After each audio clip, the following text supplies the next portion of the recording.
Hello பிரைஸ்லாம், நல்லா இருக்கிறீங்களா? இந்த நாளில் கூட ஆண்டவருடைய வசனத்தை நாம் தியானிக்க இருக்கிறோம். 119ஆம் சங்கீதத்தில் கூட 65ஆம் வசனம் சொல்லுகிறது, கர்த்தாவே உமது வசனத்தின்படி உமது அடியேனை நன்றாய் நடத்தினீர். ஹல்லேலூயா. பிரியமானவர்களே, ஆண்டவர் நம்மை வழி நடத்துகிறது எல்லாமே நம்முடைய வாழ்க்கையில் ஆண்டவர் கொடுத்த வார்த்தையின்படியே நம்மை வழி நடத்துகிற தேவனாய் இருக்கிறார்.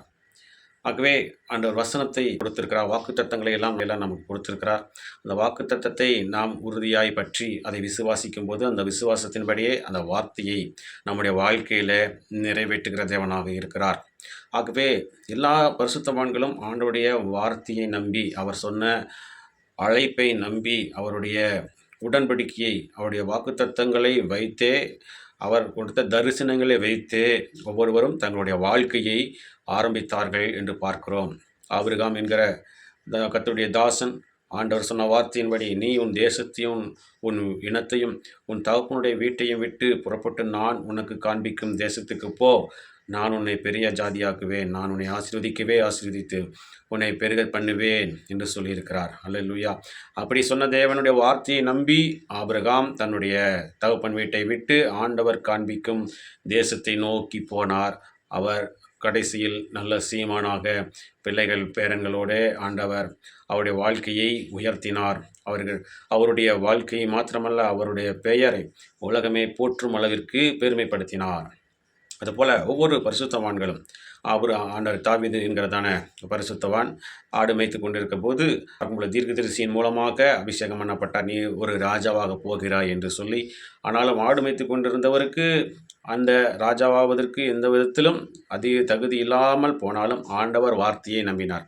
நான் ராஜாவாக மாறுவேன், ஆண்டவர் எனக்கு சொல்லியிருக்கிறார் என்ற வார்த்தையை நம்பி அவர் பார்க்கும் பொழுது தன்னுடைய வாழ்க்கையை, தனக்கு கொடுத்த வேலையை உண்மையாய் செய்தார். ஆண்டவர் கரெக்டான நேரத்தில் அவர் ராஜாவாக அபிஷேகம் பண்ணப்பட்டார் என்று பார்க்கிறோம். அதே போல் உங்களுடைய வாழ்க்கையில், என்னுடைய வாழ்க்கையிலையும் ஆண்டவர் ஒவ்வொரு தரிசனத்தை வைத்திருக்கிறார். ஒவ்வொரு வசனத்தை ஆண்டவர் உங்களுக்கு ஒரு வாக்குத்தத்தத்தை வைத்திருக்கிறார். உங்களுக்கு ஒரு திட்டத்தை ஆண்டவர் உங்களுக்கு வெளிப்படுத்தி இருப்பார். ஆகவே அந்த திட்டத்திற்கு நேராக, கர்த்தருடைய சித்தத்திற்கு நேராக நானும் ஆண்டவருக்கு ஒப்பு கொடுக்கும்போது அவர் அந்த வாக்குத்தத்தத்தின்படி, தம்முடைய சித்தத்தின்படி, தன்னுடைய வார்த்தையின்படியே நம்மை வழிநடத்த வல்லமை உள்ளவராக இருக்கிறார். ஆகவே பார்க்கும்பொழுது வேதத்தில் சொல்லப்படும்போது, யோசேப்பை கூட பார்க்கும்போது கர்த்தர் சொன்ன வார்த்தை நிறைவேறும் வரைக்கும் கர்த்தர் அவனை புடமிட்டார் என்று பார்க்கிறோம். இயேசு கிறிஸ்துவும் கூட பூமியில் இருந்தபோது தீர்க்கதரிசிகள் சொன்னதான வார்த்தைகளை நிறைவேற்றும்படியாகவே அந்த பூமிக்கு வந்தேன் என்று சொன்னார். அல்லேலூயா.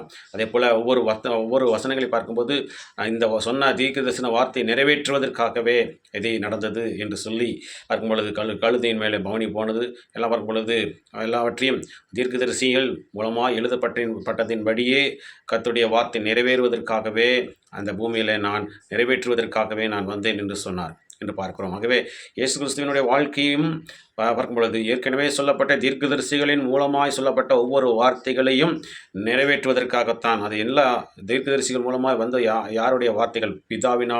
பிதாவாகிய தேவனால் அருளப்பட்ட வார்த்தைகள். ஆகவே அந்த வார்த்தைகள் சொல்கிறார், வானமும் பூமியும் ஒழிந்து போகும், என் வார்த்தைகளோ ஒழிந்து போகாது என்று சொல்லியிருக்கிறார். கடைசியாக ஒரு முடிவுக்கு வருவோம். ஆண்டோடைய வார்த்தையை தான் நாம் விசுவாசிக்கணும். அந்த வார்த்தை தான் நம்மை வழி நடத்தும். அந்த வார்த்தையின்படி தான் ஆண்டவரும் நம்மை வழி நடத்துகிறவராக, கடைசி வரைக்கும் நிலை நிறுத்துகிறவராக இருக்கிறார். ஆகவே அந்த வசனத்தை வாசிப்போம், அதை தியானிப்போம், அதன்படி நடப்போம். ஆண்டவர் சொன்ன வார்த்தைக்கு, தரிசனத்துக்கு, வாக்குத்தத்தத்துக்கு நம்மை ஒப்பு கொடுப்போம். ஆண்டவரே, இந்த வார்த்தையின்படி என்னை நடத்தும். இந்த சங்கீதக்காரன் சொன்னது போல, உம்முடைய கர்த்தாவே உம்முடைய வசனத்தின்படி உமது அடியனை நன்றாய் நடத்தினீர். வசனத்தை நம்புவோம் என்றால் அவர் நிச்சயமாக நன்றாய் நடத்துவார். உங்களுடைய வாழ்க்கையில் எல்லாவற்றையும் செம்மையும் சீரும் சிறப்புமாக அவனை வழிநடத்த உண்மையுள்ள தேவனாய் இருக்கிறார். ஆகவே ஆண்டவர் சொல்கிறார், எப்படி மழையானது பூமியின் மேலே பெய்து அது விதைக்கிறவனுக்கு விதையை, புசிக்கிறவனுக்கு ஆகாரத்தையும் விளையச் செய்கிறதோ, அதே போல் என்னுடைய வார்த்தையும் வீணாய் போகாது. அது நான் செய்ய சொன்ன காரியம் வாய்க்கும்படி செய்து என்னிடத்தில் திரும்பி வரும் என்று ஆண்டவர் சொல்லுகிறார். அல்லேலூயா. ஆகவே மழையானது எப்படி காய்ந்து போன நிலத்தை உயிர்ப்பித்து அங்கே இருந்து விவசாயிக்கு தேவையான, மக்களுக்கு தேவையான பயிர்களை உற்பத்தி செய்வதற்கு உறுதுணையாக இருக்கிறதோ, அதேபோல் ஆண்டவருடைய வார்த்தைகளும் நம்முடைய வாழ்க்கைக்கு நம்மை உறுதுணையாக இருந்து நம்மை வழிநடத்தக்கூடியதாக, நம்மை நல்வழிப்படுத்துகிறதாக, நம்மை ஆண்டவருடைய ராஜ்யத்துக்கு நம்மை தகுதியுள்ளவர்களாய் நம்மை மாற்றுகிறது. ஆகவே நிறைய காரியங்கள் இருக்கிறது. ஆகவே நாம் விசுவாசிப்போம், ஆண்டவர் வார்த்தையை விசுவாசிப்போம். ஆண்டவர் நமக்கு கொடுத்த வசனத்தை வைத்து தினந்தோறும் அதற்காக பிரார்த்தனை செய்வோம். அதை வைத்து பிரார்த்தனை பண்ணுங்க. ஆண்டவரே, இந்த வார்த்தையின்படி என்னை ஆசீர்வதிங்க, வழி நடத்துங்க, நம்முடைய சித்தத்தின்படி நடத்துங்க என்று ஒப்புக் கொடுப்போம். கர்த்தர் நம்மோடு கொடுத்து பெரிய காரியத்தை செய்ய வல்லமையுள்ள தேவனாக இருக்கிறார். பிரார்த்தனை செய்வோம். ஸ்தோத்திரம் ஆண்டவரே, ஸ்தோத்திரம் ஆண்டவரே. எங்களை பரலோகத்தின் தந்தை, ஆசீர்வதித்தான இந்த நாளிலே கூட நீர் கொடுத்த நம்முடைய வார்த்தைக்கான நன்றி செலுத்துகிறேன். கர்த்தாவே, உம்முடைய வசனத்தின்படி என்னை நன்றாய் நடத்தினீர் என்ற வார்த்தையின்படி ஆண்டவரே, இதுவரைக்கும் எங்களுடைய வாழ்க்கையில் எல்லாம் உடைய வசனத்தில் உள்ள ஒவ்வொரு உறுப்புகளுக்கு ஆண்டவரே நீர் கொடுத்த ஒவ்வொரு வசனத்தின்படியே எங்களுடைய வாழ்க்கை ஓடிக்கொண்டிருக்கிறது, நடந்து கொண்டிருக்கிறது, வாழ்க்கை நடத்தி கொண்டிருக்கிறோம். ஆண்டவர் நம்முடைய திட்டத்தின்படி போய் கொண்டிருக்கிறது. அதே போல எங்களுக்காக நீர் நியமிக்கப்பட்ட ஓட்டத்தை நாங்கள் உண்மையாய் ஓடத்தக்கதாக உடைய திட்டங்களை எங்களுக்கு ஆண்டவரே, திட்டம் தெளிவுமாக நாங்கள் உணர்ந்து அதன்படி ஓடுவர்களாக எங்களை மாற்றுவீராக ராஜா. இந்த வாக்குத்தத்தத்தை பிடித்து அதை சுதந்திரிக்கிற பிள்ளைகளாக எங்களை மாற்றுங்க. நம்முடைய வசனத்தின்படி நடக்கிற உத்தம மார்க்கத்தார் பாக்கியவான்கள் என்ற வார்த்தையின்படி ஆண்டவரே, வேதத்தின்படி நடக்கத்தக்கதாக எங்களுக்கு கிருபை இருந்து வழிநடத்துங்க. இந்த நாளில் ஆண்டவரே, என்னோடு இணைந்து பிரார்த்தனை செய்கிற ஒவ்வொரு பிள்ளைகளையும் ஆசிரியத்து அவருடைய குடும்பத்தை ஆசிரியங்க. வேலைகள், தொழில்கள், படிப்பு, ஊழியங்கள், போக்குவரத்துகள் எல்லாவற்றையும் உடைய கரம் கூட இருந்து ஆண்டவரே உடைய வேதத்தின்படியே எங்களை வழிநடத்தி நாமத்தை மயப்படுத்துங்க.